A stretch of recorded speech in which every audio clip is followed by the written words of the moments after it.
अस्सलाम वालेकुम, मैं हूँ अलीना फ़ारूक शेख। कल लाहौर में दफ़ा 144 की कार्रवाई के दौरान जो PTI के कारकुनों के साथ हुआ है इंतज़ामिया की तरफ से, उसके ऊपर हमने बात करनी है, अपने तज्ज़ियाकारों की राय जानी है प्रोग्राम के सेकंड हाफ में। ज़रा पहले बात करते हैं जो हालिया बयानात सामने आ रहे हैं साबिक़ ओहदेदारान की। जनाब, हम बात कर रहे हैं जनरल फैज़ हमीद के ऊपर लगाते हैं सियासी लीडरान इल्ज़ाम, नून लीग उनके ऊपर सियासत में मुदाखलत का और इमरान खान के हक़ में मैनेज करने का सारे सिस्टम को इल्ज़ाम लगाती है। लेकिन इसके ऊपर फैज़ हमीद साहब का बयान और क्लैरिफिकेशन सामने आई है। उन्होंने कहा कि जी, फ़ौज में फ़ैसला चीफ का होता है। जिस दौर से मुतल्लिक़ इल्ज़ामात लगे उस वक्त तो मैं मेजर जनरल के ओहदे पर था। सवाल ये किया कि क्या तन्हा हुकूमत ख़त्म करना किसी मेजर जनरल के लिए मुमकिन था। मज़ीद उन्होंने कहा कि जी ये जो सारा का सारा मामला चल रहा है इससे वो बिल्कुल रद्द करते हैं। ये जो सारे के सारे इल्ज़ामात लग रहे हैं उनके ऊपर, उसको वो रद्द करते हैं। और ये भी उन्होंने कहा कि जनरल कमर जावेद बाजवा उस वक्त चीफ थे, तो ये गौर होना चाहिए कि सारी अथॉरिटी उनके पास होती है। अब ये बड़ा हैरान कुन है, क्योंकि एक तरफ तो मुस्लिम लीग नून जनरल बाजवा का खुलकर नाम नहीं लेती, सिर्फ फैज़ हमीद पर तनकीद करती है। फैज़ हमीद के अब अपने से मुतल्लिक जो इल्ज़ामात हैं उनकी तरदीद सामने आ रही है। फिर इसी पस मंज़र में ये भी देखिएगा कि साकिब निसार के जो बयानात सामने आ रहे हैं वो भी काफ़ी तशवीशनाक हैं और इब्हाम को जन्म देते हैं। तो ऐसी सारी सूरत हाल में ये जो एक दूसरे के ऊपर ब्लेम शिफ्ट हो रहा है, इसका सियासी मंजरनामे पे क्या असरात होंगे? इसके लिए सवाल कुछ यूँ है कि इमरान खान, फैज़ हमीद और साकिब निसार के बयानात से किसका फ़ायदा और किसका नुकसान होगा? हमें ज्वाइन करी महमल सरफराज साहिबा, हफीज़ुल्लाह नियाज़ी साहब, मुनीब फ़ारूक साहब और मज़हर साहब भी हमारे साथ मौजूद हैं। महमल, आपकी राय सबसे पहले जानना चाहूँगी, क्या समझती हैं फ़ायदा किसका और नुकसान किसका होगा? ये जो इतना इब्हाम पैदा हो गया और सब एक दूसरे के ऊपर ब्लेम डालने की कोशिश कर रहे हैं। अलीना, असल में बात यह है कि ये जो सब बयानात सामने आ रहे हैं, ये कोई ऐसी बातें तो थी नहीं कि जो मीडिया वालों को नहीं पता थी या सियासतदानों को नहीं पता थी, लेकिन अब ये आवाम के सामने आ रही हैं और इसमें हर कोई एक्सपोज हो रहा है। खा वो इस्टेब्लिशमेंट हो, खा वो जुडिशरी का किरदार हो कि वो किस तरीके से इस्टेब्लिशमेंट के हाथों इस्तेमाल हुए मुबैना तौर पर, और खा वो इमरान खान साहब हों कि उनको उनके लिए प्रोजेक्ट इमरान के लिए जो है किस तरीके से पूरा का पूरा सिस्टम रिग किया गया। तो इससे एक्चुअली मैं ये कहूंगी कि फायदा तो किसी का नहीं हुआ, क्योंकि मुल्क का नुकसान हुआ। और बात मैं आपको ये बताती चलूं अलीना कि ये कोई आज की या 2018 की खाली बात नहीं है। आपको याद होगा कि 2016 में जब डॉन की वो खबर आई थी, जिसके बाद डॉन लीक्स का एक पूरा इशू बनाया गया, क्रिएट किया गया, तो नवंबर 2016 से अक्टूबर 2016 में स्टोरी आई। नवंबर 2016 से लेकर आप अब तक की अगर सारी टाइमलाइन अगर आप उठाकर देख लें तो उसके अंदर आप कड़ियां मिला लें तो आपको नजर आएगा कि डॉन लीक्स आता है, फिर पैनामा होता है, कामे के ऊपर निकाला जाता है, लाइफ टाइम डिस्क्वालिफिकेशन होती है, उससे किस तरीके से इंस्टेबिलिटी पॉलिटिकल आती है, ये सारा कुछ होता है। फिर प्रोजेक्ट इमरान किस तरह से लॉन्च होता है, 2018 के इलेक्शंस किस तरह से मैनिपुलेट करके एक हुकूमत आती है, और फिर उस हुकूमत को चलाने के लिए जो नए रीति रिवाज बनाए जाते हैं, जिसमें सियासत भी आउटसोर्स की जाती है, तो पीटीआई के अपने लोग भी मानते हैं। उसके अलावा हमने देखा कि मईशत भी, इकोनॉमी भी एक तरह से आउटसोर्स की गई। आप ये बताइए मुझे कि 2018 से पहले हमने तो इस तरह की चीजें नहीं खबरें देखी थी कि आर्मी चीफ जा रहे हैं दूसरे ममालिक में, पैसे लेकर आ रहे हैं, आर्मी चीफ जो है वो नेशनल डेवलपमेंट काउंसिल में भी मेंबर बन जाते हैं। इकोनॉमी का जो मसला है उसके अंदर कंसेंसस के लिए जी आर्मी चीफ भी एक स्टेक होल्डर है, एस्टेब्लिशमेंट भी एक स्टेक होल्डर बन जाती है। ये सब कुछ इमरान खान साहब के दौर में हुआ।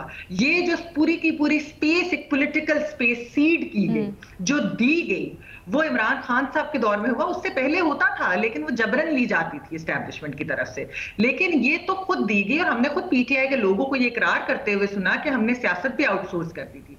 और यहां तक भी हमने बातें सुनी है कि पार्टी के अंदर की भी चीजें अगर मैनेज करनी होती थी, कोई अगर मेंबर नाराज है उनको मनाना है तो वो फिर इत्तेहादियों से मुतल्लिक कि वो कर लेंगे, मना लेंगे। खान साहब का रिकॉर्ड पर है कि बजट के लिए वो जो सारे मामलात हैं वो मैनेज हो जाएंगे, उसके लिए सेनेट के इलेक्शंस के लिए। मेरे ख्याल में बहुत अहम है इस अब कि एक्चुअली ये सारे इदारे ये सब सामने आए और कौम से सच बोले और कौम को बताएं कि 2016 से लेकर अब तक क्या क्या किस किस तरीके से मैनेज किया गया, तो इसके लिए क्या फोरम हो, क्या किरदार रहा। ये बहुत जरूरी है रीना, जब तक ये सच। लेकिन महमूद उसके लिए फोरम क्या हो? हम कई दफा बात करते हैं कोई कमीशन बना दें, क्या कर दें, लेकिन ट्रूथ एंड रिकंसिलिएशन कमीशन की भी बात होती है। अभी तो देखें ना, बहुत सारी चीजें तो सामने आ गई। बाजवा लीक्स हुई, उसके बाद हमने देखा कि जनरल भी पहली बार जो है इमरान खान साहब के थ्रू अपना मौकफ दिया। साकिब निसार साहब मुतअद्दिद जर्नलिस्ट से मिल रहे हैं, सामने आना चाहिए और इसके ऊपर वजाहत से जवाब देना चाहिए तमाम जितने भी फरीक हैं इसमें, उनसे। मज़हर अब्बास साहब, आपकी क्या राय है? महमल कह रही है कि फ़ायदा तो इससे कोई भी नहीं है, नुकसान इससे मुल्क का हुआ है। देखिए, एक फ़ायदा तो हो रहा है कि बहुत सी चीज़ें एक्सपोज हो रही हैं। बहुत सी बातें जो हमें पता होती थी, माजी में भी ये पता होता था कि किस तरह एजेंसीज़ का रोल रहा है, किस तरह पॉलिटिकल इंजीनियरिंग हुई है। अब वो बातें बहुत नेकेड अंदाज में सामने आ रही हैं। और जनरल फैज़ की बात कह रहे हैं, जनरली तो उनकी बात ठीक है कि जी वो मेजर जनरल थे, लेकिन मेजर जनरल पोस्टेड कहाँ थे? वो बहुत इम्पॉर्टेंट होता है, क्योंकि अगर आप जो है वो आईएसआई के अंदर पोस्टेड हैं तो आईएसआई के तो ब्रिगेडियर की भी बड़ी अहमियत होती है। लेकिन by and large army chief की रिस्पॉन्सिबिलिटी इस लिहाज से होती है कि उनके अंडर ये सारी फोर्सेस होती हैं। लेकिन अगर हम देखें, आप 2018 का इलेक्शन ले लें ऑनवर्ड, सिर्फ आप जनरल मादी को छोड़ दें, जनरल बाजवा के 6 साल का अगर जायज़ा लिया जाए और जनरल बाजवा के 6 साल की मुख्तलिफ इवेंट्स को जो है वो देखा जाए, तो बहुत सी बातें खुलकर सामने आ जाती हैं कि 2018 का इलेक्शन भी इंजीनियर्ड था और 2022 का वोट ऑफ नो कॉन्फिडेंस भी इंजीनियर्ड था। इसलिए कि जो कैरेक्टर्स हैं जिन्होंने इमरान खान की गवर्नमेंट बनी, जिनकी वजह से, और जिनकी वजह से इमरान खान की गवर्नमेंट गई, वो कैरेक्टर्स एक ही हैं। अब फिर आप उसमें MQM का मौक़िफ़ लें कि MQM को कब कहा गया था कि आप इमरान खान को सपोर्ट करें और किसने कहा था कि इमरान खान को सपोर्ट नहीं करें। किसने कहा था, जो सेनेट में सादिक संजरानी के ख़िलाफ़ जब वोट ऑफ नो कॉन्फिडेंस आ रही थी, वो कौन लोग थे, उन कौन से सेनेटर्स थे और जिनको किसने अप्रोच किया था। हासिल बिदिंजो मरूम का जो है वो उन्होंने वादे सॉर्ट मौजूद है कि जी ये जनरल फैज़ के लोग थे। लेकिन उससे पहले 2018 इलेक्शन से पहले बलूचिस्तान में all of a sudden Muslim League Noon की गवर्नमेंट टॉपल हो जाती है और बलूचिस्तान अवामी पार्टी बन जाती है। ये सारे जो सीक्वेंस हैं, और फिर अचानक MQM नाराज़ हो जाती है, फिर अचानक बाप नाराज़ हो जाती है, फिर अचानक क्यों नाराज़ हो जाती है और अचानक जो है वो इमरान खान के ख़िलाफ़ एक बगावत हो जाती है। तो ये 6 साल का जनरल बाजवा के टेन्योर का, उसमें उनकी तौसी भी शामिल है, उसका अगर जायजा ले लिया जाए। लेकिन तो सर फिर यहाँ पर दो सवाल सर यहाँ पर दो सवाल पता चल जाएंगे। ठीक है, देखिए नहीं 2 सेपरेट सवाल हैं। एक तो कमीशन से मुताल्लिक मुझे बता दीजिएगा किसको इनिशिएटिव लेना चाहिए, दूसरा क्या मौजू तरीन फोरम हो, और दूसरा सियासी इसका जरा पहलू भी बताइएगा। ये कमीशन बनाना चाहिए human rights commission of Pakistan को। इसमें कमीशन में होने चाहिए पिलडैट के लोग भी, इसमें और भी सिविल सोसाइटी के लोग होने चाहिए। आसान काम नहीं है, लेकिन अगर कोई इंडिपेंडेंट कमीशन बनेगा तो इंडिपेंडेंट कमीशन ऐसे ही फोरम बना सकते हैं कि जो अक्रॉस द बोर्ड जो है इसकी इन्वेस्टिगेशन करें। इसमें आप डालें वो सारे जो लोग हैं और फैक्ट्स के साथ, ऐसा नहीं कि जो कैरेक्टर्स हैं उनसे भी बात की जाए और उन्हें आगे भी बढ़ना चाहिए, तारीख भी एक बहुत बड़ा करनी चाहिए। लेकिन पाकिस्तान में अगर इस तरह की चीज़ बनी, सर तारीख भी बहुत बड़ी पाकिस्तान में डिसाइडर होती है कभी कभार बनती तो है। सर आपको क्या लगता है इस जब सियासी तारीख लिखी जाएगी तो उसमें फिल वक्त इसका फ़ायदा या नुकसान किसको? क्या जैसे अभी महमल कह रही थी कि इमरान खान के ऊपर सबसे ज़्यादा नज़ला गिरता है जब ये सारी मामलात सामने आते हैं, तो क्या आप भी इससे इत्तेफाक करेंगे? नहीं ना, सब पे मैंने तो कहा एस्टैब्लिशमेंट, जुडिशरी और देखिए सबसे ज़्यादा नुकसान मज़े साहब, देखिए सबसे ज़्यादा नुकसान और मैं समझता हूँ कि नुकसान नहीं, लेकिन चीज़ें खुलकर सामने आ सकती हैं। पाकिस्तान की इस्टेब्लिशमेंट का जो रोल है वो पता चल जाएगा, पाकिस्तान के पॉलिटिशियंस का जो रोल है वो पता चल जाएगा, पाकिस्तान की जुडिशरी का जो रोल है वो पता चल जाएगा। ठीक है मुनीब, आपकी इसके ऊपर क्या राय है? सियासी तौर पर ख़ास तौर पे कहिएगा कि क्या आप समझते हैं सबसे ज़्यादा किसके लिए नुकसान है? बहुत शुक्रिया। देखिए, ये बात तो फैक्ट है कि जो वजाहत जनरल रिटायर्ड फैज हमीद साहब ने दी है, ठीक है, वो ये कह सकते हैं कि मैं मेजर जनरल था और बिल्कुल मैं अकेले पॉलिसी ड्राइव नहीं कर रहा था। ये बात इस हद तक दुरुस्त है। देखिए, बाजवा साहब को के ऊपर मुस्लिम लीग नून तनकीद नहीं कर रही, तो वो एक सोचे समझी अंडरस्टैंडिंग के तहत नहीं कर रही। गो के सबसे बड़ा जो धचका लगा मुस्लिम लीग नून को, वो बाजवा साहब की तरफ से लगा। ये जनरल फैज हमीद साहब का इस्तेमाल, जब वो डीजीसी थे ISI के अंदर, उस वक्त उन्होंने ये अपने आर्म्स फ्लेक्स करने शुरू किए। मुस्लिम लीग नून के खिलाफ एक पूरा महाज बनाया गया और सब कुछ एग्जीक्यूट करवाया। तो ये बात मानने वाली तो है कि अकेले वो उस पोस्ट के ऊपर बैठ के बगैर अपने आर्मी चीफ की मर्जी के तो ये सब कुछ नहीं कर सकते थे। तो बाजवा साहब ने ये सब काम करवाया। मैं ये नहीं कहूंगा कि हो रहा था उन्होंने कंडोन किया, नहीं, उन्होंने ये काम बाकायदा तौर पर मुस्लिम लीग नून के खिलाफ करवाया।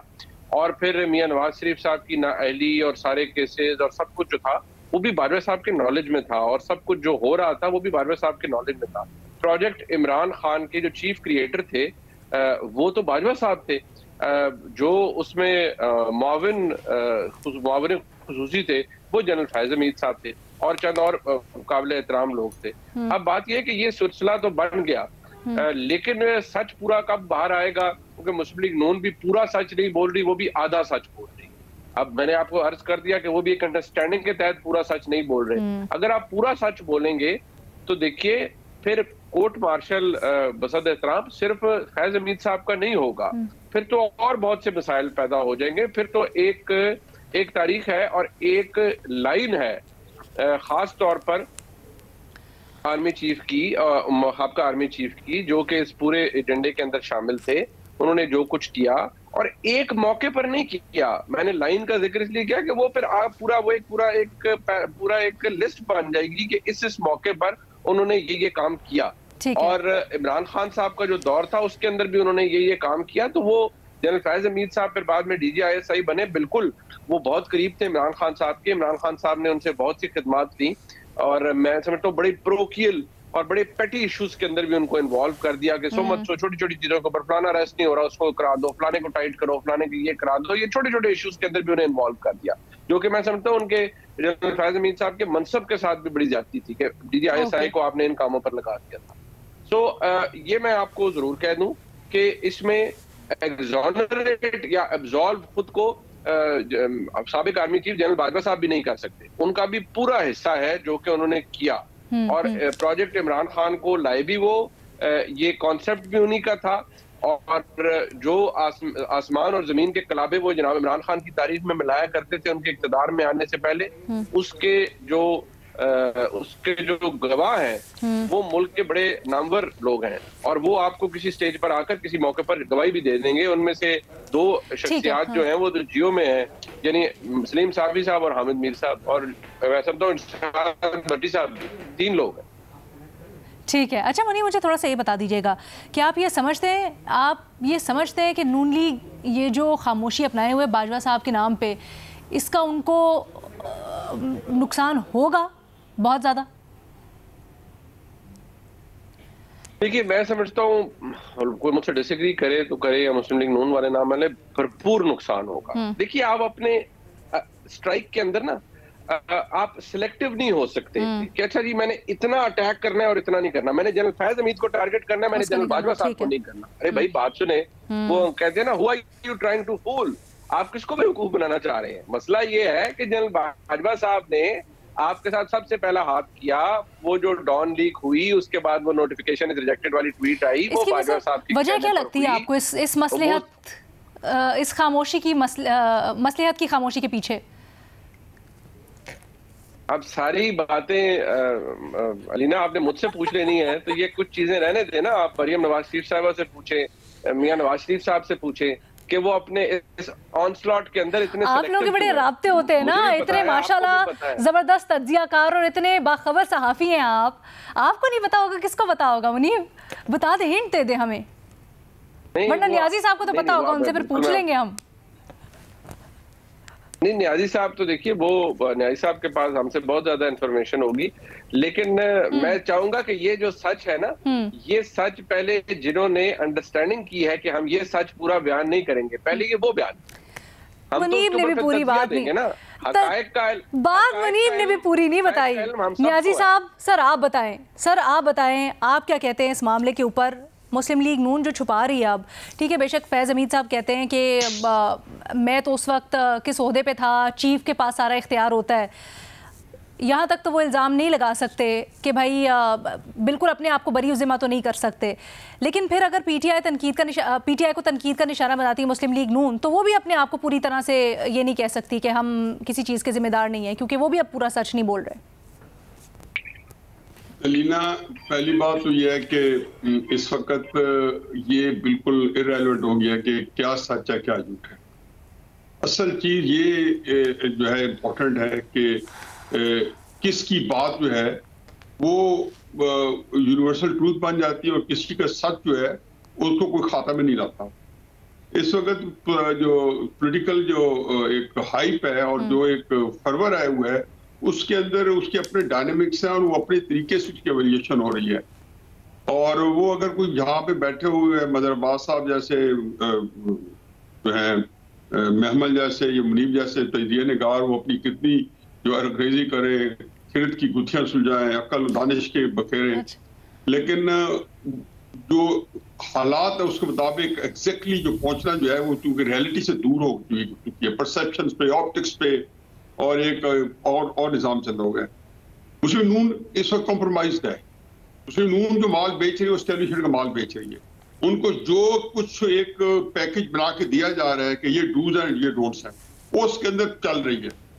दूसरा, मुस्लिम नून का ये प्रॉब्लम है कि वो एक स्पेस जो है उसमें अपनी जो प्रेजेंस रजिस्टर करवा रही है।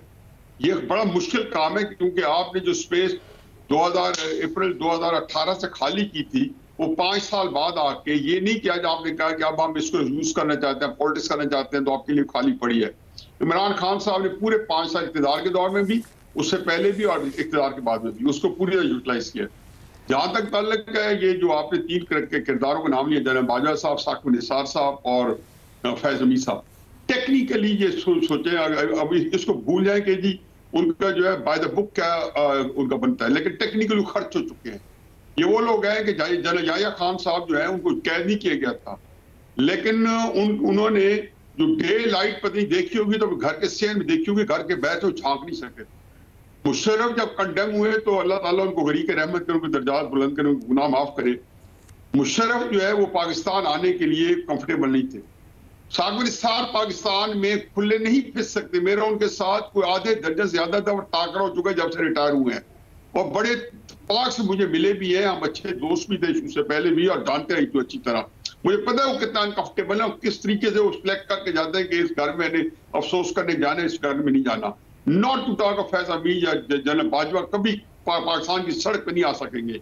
ये तो वो एहतसाब है जो कि अल्लाह ताला की तरफ से उनके साथ उन पे मुकर्रर हुआ है। बाकी इस मुल्क में जो फैज हमीद साहब फरमा रहे हैं कि मैं मेजर जनरल था, इत्तेशाम ज़मीर भी मेजर जनरल थे 2002 के अंदर, जब लोगों के जमीन जागे हुए थे। उस वक्त तो माशाल्लाह था, मुशर्रफ बहुत पावरफुल था, लेकिन उनका नाम ये उनको पता है कि काफली इत्तेशाम ज़मीर ने बनाई थी। हर एक को पता है कि जैसे मुनीब ने बताया कि DGC को आम चीज नहीं है, ये पाकिस्तान का एक सिलसिला है। 1973 के आइन के बाद, एक मेरी बात सुन लें, इसके अंदर सब कुछ समेटा हुआ है। 1973 के आइन के बाद 2 मार्शल देखे हैं और 1 दर्जन के करीब हमने हुकूमतें देखी हैं। सारी की सारी हुकूमतें जो थी माशाल्लाह 73 का आइन दूसरी दफा हमने आइन बनाया था, लेकिन वो सारी की सारी एस्टेब्लिशमेंट के ताबे थी। भुट्टो समेत उनको एस्टेब्लिशमेंट लाई, भुट्टो समेत एस्टेब्लिशमेंट निकाला, भुट्टो समेत जौल हक और बेनजीर समेत सब में नक्शे पा एक ही नजर आता है उनकी डेथ में, और उसके बाद मुशर्रफ के जाने में एक ही नक्शे पा नजर आता है, सबके जाने में एक ही नक्शे पा नजर आता है। इसलिए ये पाकिस्तान की तल्ख हकीकतें हैं। यहाँ पे मेजर साहब भी आपको नहीं पता कि लाहौर के अंदर क्या हाथ मचाते थे, एक सैफ हुआ करते थे मुशर्रफ साहब के वक्त में, और जैसे कभी किसी दोस्त ने कहा कि ये कर्नल भी काफी होता है, ब्रिगेडियर काफी होता है, ये तो माशाल्लाह लगा हुआ तो एक मेजर तो ये उनकी जो को मैंने सर में होते देखा है। इसलिए ये पाकिस्तान जायज नहीं होगा, इसकी गुत्थी को रिजॉल्व किया गया तो हल होगा। बाकी इमरान खान साहब का झूठ सच चल रहा है, उनको कोई फर्क नहीं पड़ता, वो जो कुछ कह रहे हैं वो एस्टेब्लिश्ड है।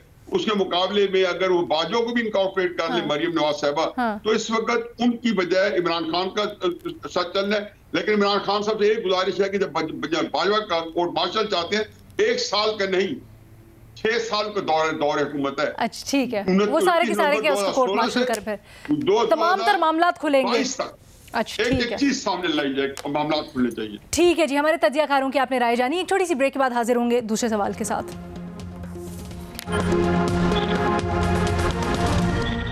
लाहौर में कल जो सूरत हाल बनी उसकी हमने बात करनी है। लाहौर पंजाब हुकूमत ने एक दिन के लिए पंजाब में दफ़ा 144 नाफिज की और ख़वातीन के आलमी दिन को जवाज़ बनाकर ये दफ़ा 144 नाफिज की गई। लेकिन हैरान कुन तौर पर लाहौर में ये दावे तो किए जा रहे थे कि सिक्योरिटी से मुतल्लिक, नक्स अमन से मुतल्लिक जो खदशात हैं उसके ऊपर औरत मार्च को तहफ़्फ़ुज़ देने के लिए, दीगर ख़वातीन के जो इवेंट्स हैं उनको तहफ़्फ़ुज़ देने के लिए ये सब किया गया। लेकिन वहाँ से कुछ रिपोर्ट नहीं हुआ। पीटीआई ने कल जो इंतखाबी रैली अनाउंस कर रखी थी, सारा का सारा जो हिसार बनाया हुआ था, वो ज़मान पार्क के गिर्द जो इलाका है उसको कंटेनर्स लगाकर न सिर्फ सील किया गया बल्कि कारकुनान जो वहाँ पर रैली के लिए जा रहे थे उनके ऊपर पुलिस ने धावा बोल दिया, लाठीचार्ज किया, वाटर कैनन का इस्तेमाल किया, यहाँ तक कि एक कारकुन हलाक भी हो गया। अब हलाकत के ऊपर भी जो पाकिस्तान तहरीक इंसाफ है वो हुकूमत को ज़िम्मेदार ठहरा रही है। वो कह रही है कि इन्होंने उसके ऊपर तशद्दुद किया, इसको गिरफ्तार करके लेके गए थे।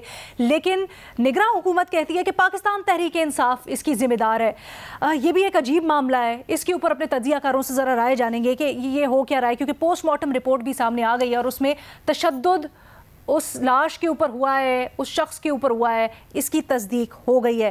पीटीआई इल्ज़ाम लगाती है कि सब कुछ इंतखाबी सरगर्मियाँ रोकने के लिए किया जा रहा है निगरान हुकूमत की जानिब से, और निगरान हुकूमत की जानिबदारी के ऊपर सवालात उठ रहे हैं, गैर जानिबदारी के ऊपर सवालात उठ रहे हैं। सवाल हमारा कुछ यूँ है अपने तजियाकारों से कि पाकिस्तान तहरीक इंसाफ जो निगरान हुकूमत के ऊपर इल्ज़ामात लगा रही है, जो वफाकी हुकूमत से मुतल्लिक बात कर रही है, क्या वो इल्ज़ामात दुरुस्त हैं?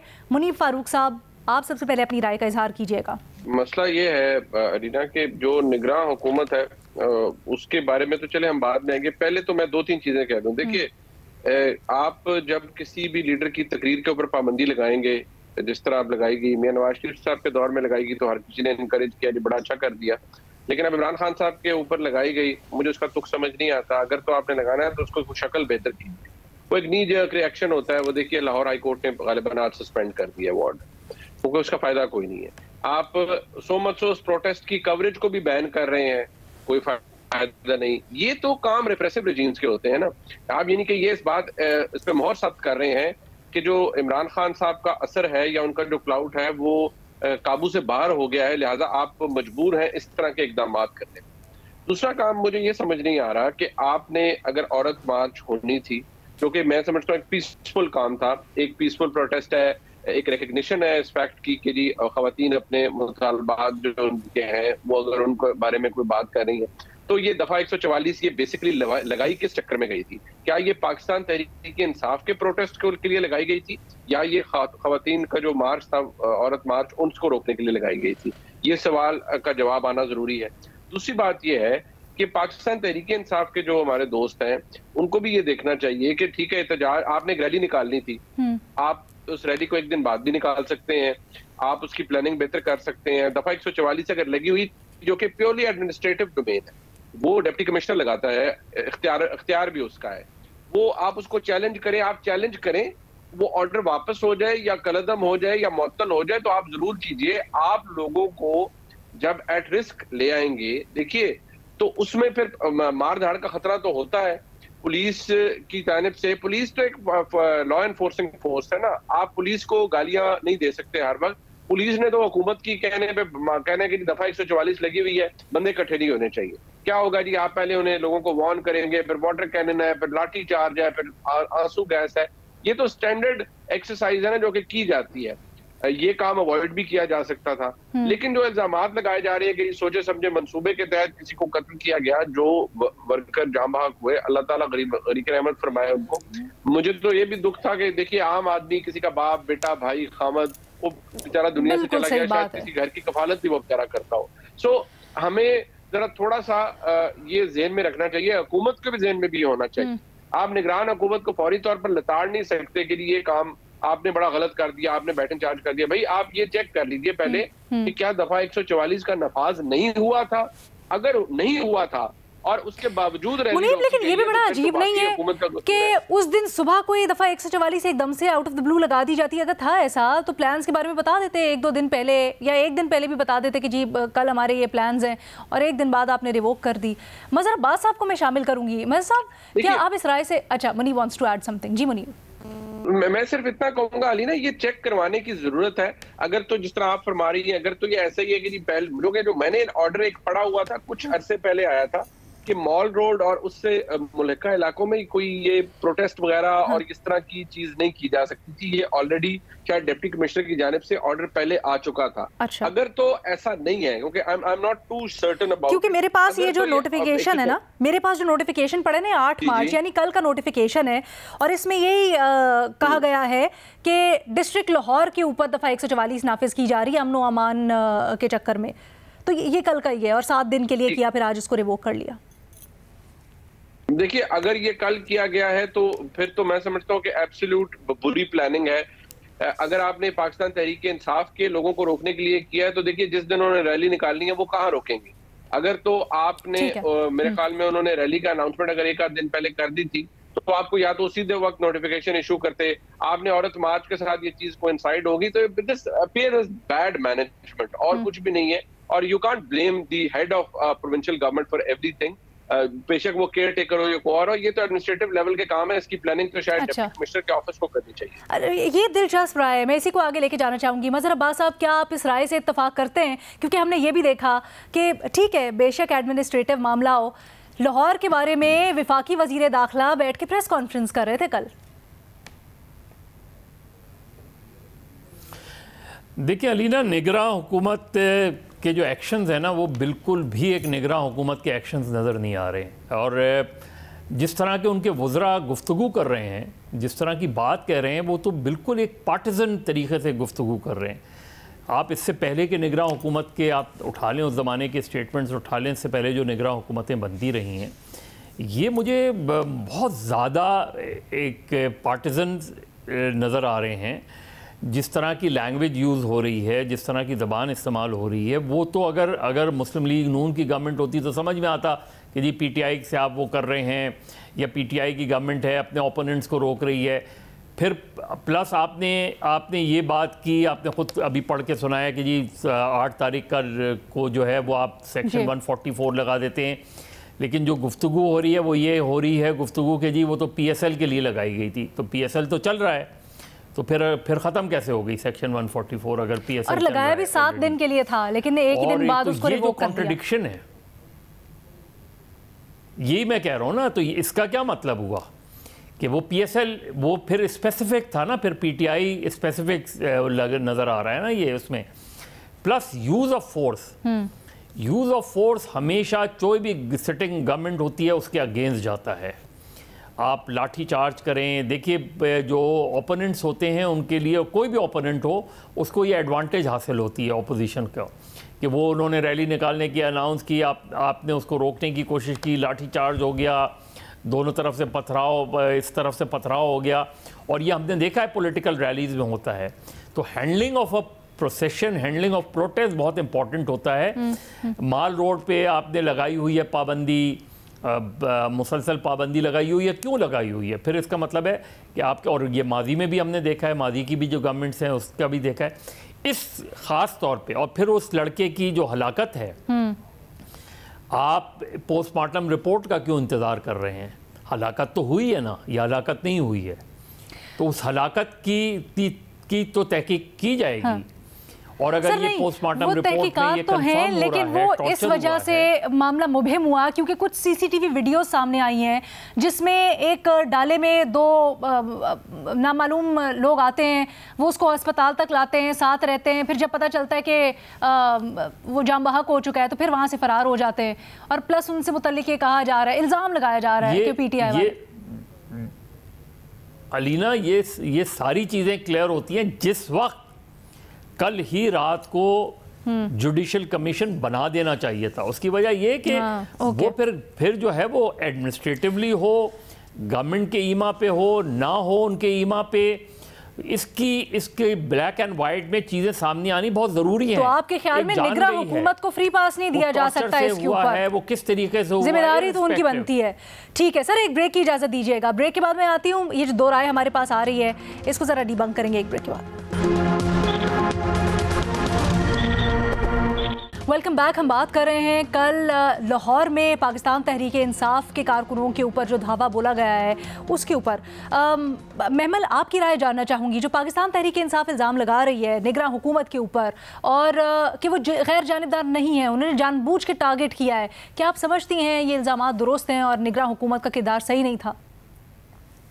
ना मुझे तो लगता है कि पीटीआई का मौक़िफ़ दुरुस्त है, क्योंकि बात यह है कि निगरान हुकूमत को तो इसीलिए वो आती है कि वो एक गैर जानिबदार हुकूमत होगी और उनके अंडर जो है साफ शफाफ इलेक्शन हो।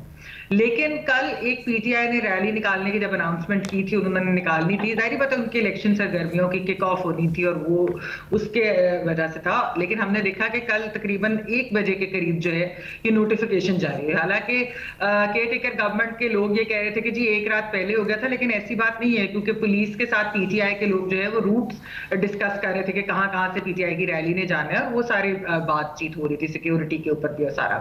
तो ये तो बिल्कुल वो गलत बात है कि जी एक दिन पहले दी गई थी, और एक दिन पहले भी दी गई थी तब भी गलत थी, और कल जिस तरह 1 बजे के करीब गालिबन दी गई है जो रिपोर्टर्स बात कर रहे हैं, तो वो तो बिल्कुल ही गलत है। क्योंकि बात यह है कि आप किसी के भी पीसफुल राइट टू प्रोटेस्ट को आप नहीं रोक सकते, वो ख्वाह एक सियासी जमात हो या वो औरत मार्च हो। हमने देखा कल औरत मार्च के साथ भी इस्लामाबाद के अंदर भी जिस तरह से पुलिस ने जो हाई हैंडेडनेस की है, उसके अलावा हमने देखा कि इस तरह से कि ये सेक्शन 144 इंपोज कर दिया गया। बहुत से लोग औरत मार्च में नहीं पहुंच सके क्योंकि रुकावटें जो एडमिनिस्ट्रेशन ने पीटीआई के लिए खड़ी की थी उसकी वजह से, वो भी एक मसला हो। और फिर देखिए ये जो एक लड़के की डेथ हुई है, ये बहुत अफसोसनाक बात है।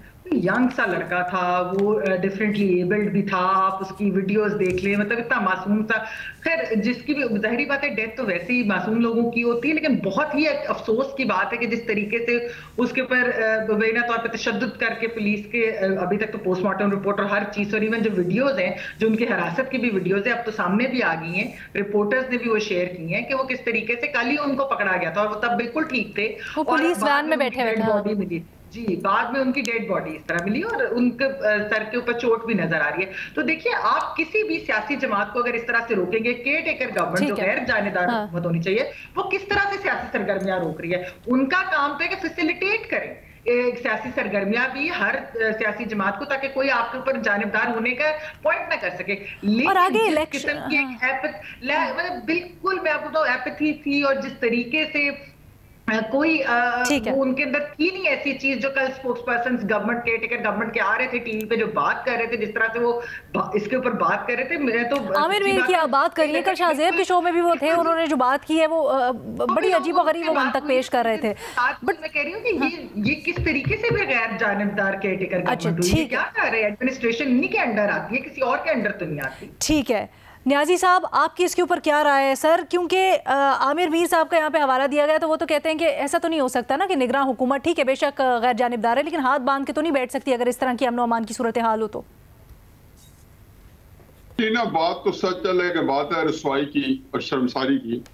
पता नहीं मेरे ये कुलीग जो है वो क्यों इतनी होप लगा बैठे केयर टेकर गवर्नमेंट से, और उनके मेरा ख्याल है कि इनको पूरी तरह इदराक हो इस बात का, पूरी कॉम्प्रिहेंशन होगी कि केयर टेकर गवर्नमेंट दोनों सूबों में इमरान स्पेसिफिक बनाई गई है।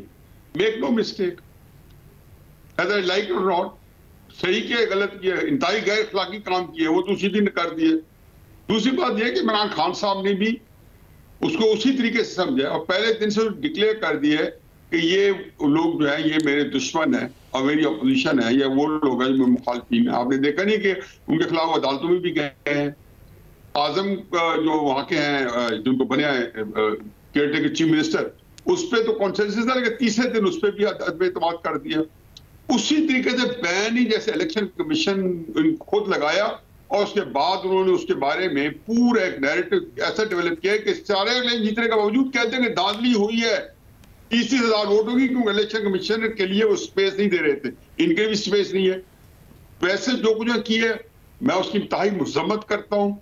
लेकिन मैं कल सारा दिन इत्तेफाक से वही रहा हूँ। मेरी कोई जंग के में किसी मीटिंग थी, मैं जब इधर आ गया घर से तो फिर मैं निकला नहीं, कल प्रोग्राम भी उधर ही से किया, तो मैं सारा दिन इसी जमान पा के इलाके में रहा हूँ। साइजेबल क्राउड नहीं इकट्ठे कर सके, कोई रिस्पेक्टेबल ही नहीं था और कोई फर्क नहीं पड़ता था अगर चले भी जाते और क्या मार पड़ जाती, निकल के जाते मजीद एक्सपोज होते और उसके बाद पता चलता कि बंदे नहीं है। इमरान खान साहब को पता चलता कि नैरेटिव है कि जी मैं जो है जख्मी हूँ या अदालतों में नहीं आ सकता हूँ। तो जैसे 26 नवंबर को गए थे, उसी तरह जब जहां जाते तो लोग कंपैरिजन करते, जो कुछ भी किया गलत किया गया। और फिर मुझे उसमें जरा बराबर शक नहीं हो सकता, बिल्कुल मैं गलत हूँ कि उस लड़के पे तशद्दुद हुआ है।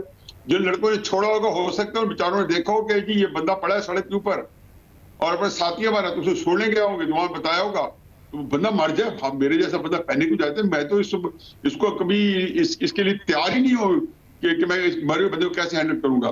तो ये सारी चीजें क्राइम ये बताती है, सारी चीजें ये बताती है कि जी वो पुलिस शिद्दत से ही इम्कान है। मैं कोई कह नहीं सकता हूँ क्योंकि कुछ भी पाकिस्तान के अंदर इतनी कॉन्ट्रैक्टेड स्टोरीज चल रही होती हैं और सारी चीजें बनावटी होती है। लेकिन इन नटशेल ये हुकूमत जो है इमरान खान साहब के सामने रख के बनाई गई है, उसकी बदतरीन मुखालफी की हुकूमत है। जिन्होंने बनाई है वो ये हुकूमत नहीं है। साद रफीक कह दिया है कि ये इलेक्शन जो तय करना है उनको उन्हीं को पता है या उनको भी नहीं पता। लेकिन सर इस तरह की चीजें करके तो फिर वो बल्कि मकबूलियत पाकिस्तान के लिए ठीक नहीं है, बल्कि उनकी मकबूलियत में इजाफा करें, बल्कि उनको ब्राउनी पॉइंट्स दे रहे हैं विक्टिम। प्लीज़ एक मिनट मुझे मुनीब फारूक साहब का तज्जिया लेने दीजिएगा। मैं चाहती हूँ एक कंक्लूडिंग आर्गूमेंट, क्योंकि उनका सबसे मुख्तलिफ इसमें व्यू था। मुनीब साहब, अगर आप हमारे तीनों तज्जियाकारों की बिल्कुल मुख्तलिफ राय, और वो कहते हैं कि जी बेशक इंतजामी मामला हो, निगरान हुकूमत इज रिस्पॉन्सिबल। बिल्कुल, मैं ये नहीं कह रहा कि निगरान हुकूमत, देखिए मैं सिर्फ ये कह रहा हूँ कि आप ये फैसला अकेले ऐसे बैठ के चीफ मिनिस्टर ने नहीं करना होता कि जी अभी एक दफा 144 लगा दो, अभी ये कर दो। पूरा ब्यूरोक्रेसी तो मौजूद है ना पंजाब के अंदर भी। आप प्रोविंशियल कैपिटल की बात कर रहे हैं, डिप्टी कमिश्नर का ऑफिस मौजूद है, चीफ सेक्रेटरी का ऑफिस मौजूद है, होम सेक्रेटरी मौजूद है और वो बड़े एक्सपीरियंस्ड लोग होते हैं। तो क्या उन्होंने ये चीज एंटिसिपेट की है? उन्होंने एंटिसिपेटरी मेजर लिया कि जी आज एक तरफ जिस तरह आपने बताया कि पुलिस के साथ रूट डिस्कस हो रहा है और फिर उन्होंने फैसला किया जी कि सुबह को हम ये दफा 144 लगा देते हैं। तो मैंने तो कहा है कि पुअर मैनेजमेंट है और आप कैसे मैनेज करवाएंगे किसी चीज को। ये फैसला कोई निगरान हुकूमत हो या इलेक्टेड हुकूमत हो, ये चीफ मिनिस्टर ने नहीं ऑर्डर इशू करने होते कि भाई अभी यहाँ फलानी जगह दफा 144 लगेगी, फलानी जगह ये लगेगा। और ये मैं न्याजी साहब की बात से भी एग्री करता हूँ कि इमरान खान साहब की मुखालफत भरपूर है और मेरा निगरान हुकूमत के हवाले से पहले भी रहा है कि निगरान हुकूमत बड़ी खास निगरानी के तहत काम करती है और खास निगरानी में भी होती है। लेकिन सर मुझे एक चीज बता दीजिएगा, कल जब ये सारी की सारी पूरे मामले की माजरत के साथ मैं आपको कता करामी की माजरत, लेकिन मुझे ये बताएं कल जब ये इनिशियली रिपोर्ट होना शुरू हुआ बैन से पहले, तो वजीर आला साहब उन तक रिपोर्ट नहीं पहुंची होगी, उनको पता नहीं चला होगा कि दफा 144 और ये सारी कार्रवाई हो रही है, लोगों पे डंडे बरसाए जा रहे हैं, वाटर कैनन वहां मंगा लिए, ऑर्डर कर देते कि क्या हो गया, करने दो पीसफुल प्रोटेस्ट, अगर रैली निकालना चाहते कर दो। तो यहाँ तक तो वो कर सकते थे ना। पूरा दिन ये सब कुछ चलता रहा, गाहे गाहे रिपोर्ट होता रहा, वो खामोश बैठे रहे। सर एक सेकंड, मुझे मुनीब को जवाब ले लीजिए, फिर मैं आपके पास आती हूँ। मुनीब देखिए, बहुत सी चीजें मेरे ख्याल में ये वाकई बात दुरुस्त है, फैसले लिए जाते हैं, बताया जाता है, कुछ चीज गलत हो रही हो तो वो भी दुरुस्त हो जाती है। ये फैसला किसी ने कहाँ किया है? क्या ये फैसला निगरान वज़ीर आला पंजाब ने किया है मुकम्मल तौर पर? क्योंकि रिस्पॉन्सिबिलिटी बेशक उनकी बनती है, लेकिन क्या ये उन्होंने किया है कि इमरान खान साहब की रैली नहीं निकलवाने देनी और इमरान खान साहब की रैली को कार्रवाई हो रही थी, वो रुकवा सकते थे, वो कह सकते थे कि भाई ये किस किस्म की कार्रवाई हो रही है, क्या कर रहे हो? नहीं, बिल्कुल कह सकते थे, बिल्कुल कह सकते थे। और अगर ये जो बदकिस्मत वाकया हुआ जिसमें एक मासूम शख्स की जान गई, तो उस सूरत हाल में तो ना सिर्फ अभी भी बल्कि इंक्वायरी होनी चाहिए। हाथ पे हाथ धरने के लिए किसी ने नहीं कहा, अगर आमिर मीर साहब फरमा रहे हैं कि हाथ पे हाथ बिल्कुल ना धरिए, लेकिन एटलीस्ट जो मैनेजमेंट है डे टू डे अफेयर की, मेरा कहने का मकसद ये है अलीना कि जो लोग आए हैं, जो बैठे हैं ऊपर आकर, वो तो केयर टेकर है ना। ब्यूरोक्रेसी भी तो केयर टेकर नहीं है ना, वो तो एक सिस्टम का हिस्सा है, वो तो नए नहीं आए। उन्होंने तो एटलीस्ट बताना है ना, या एटलीस्ट कोई ये बात फिर इसकी ओनरशिप लेके दफा 144 किसके कहने पे लगी है। अगर तो कोई कह दे कि नहीं जी ये तो हमें फलानी जगह से ऑर्डर मिल गया था कि इमरान खान की रैली नहीं निकलने देनी, तो उससे बात क्लियर हो जाएगी। फिर उसके बाद जो कुछ हुआ, और पुलिस को ये कह देना पुलिस ने जी ज्यादती कर दी, पुलिस तो हुकूमत की ताबे है, हुकूमत कहती ना लगाओ 144 और ना को तो वो ना रोकते।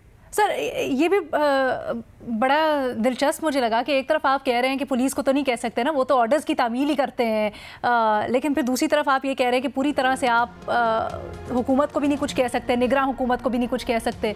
लेकिन चले हमारे पैनलिस्ट की अक्सरियत ये समझती है, 3 एनालिस्ट ये समझते हैं कि निगरान हुकूमत इज़ टू ब्लेम, उनको इस चीज़ को देखना चाहिए था, पूरी की पूरी जिम्मेदारी उनकी होती है, बल्कि जब ये मामला रिपोर्ट हुआ उसी वक्त उनको इंक्वायरी की सारी की सारी बिठा देनी चाहिए थी टीम, एक दिन गुजरने का इंतज़ार नहीं करना चाहिए था। मुनीर फारूक साहब गो के पूरे की पूरी कार्रवाई की मजम्मत करते हैं, कहते हैं बिल्कुल गलत हुआ, लेकिन कह रहे हैं कि बराह रास्त आप निगरान हुकूमत को इसका जिम्मेदार नहीं कह सकते। इजाज़त दीजिए, अल्लाह हाफ़िज़।